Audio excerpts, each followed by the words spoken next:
В Якутском газоперерабатывающем заводе появилась газонаполнительная станция, отвечающая всем современным требованиям. Раньше для заправки использовались только 50-литровые баллоны, но теперь новое оборудование позволяет заполнять баллоны любой вместительности. С подробностями Розалия Борисова.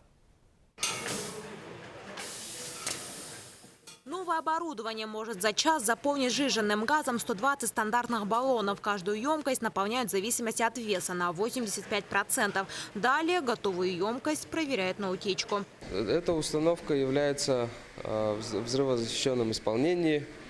Она более современная. Для работы она является более удобной, чем предыдущая. В день новая станция может выпускать до 800 баллонов, как бытовых, так и автомобильных. И перед каждой заправкой теперь емкости можно проверить. Сегодня такие испытания проходят только в Якутском газоперерабатывающем заводе. Проверки подвергаются как бытовые газовые баллоны, так и автомобильные.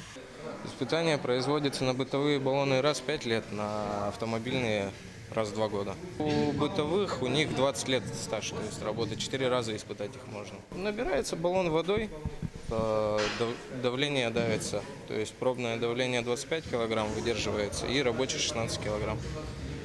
И все, ставится клеймо, когда пройдено, и все.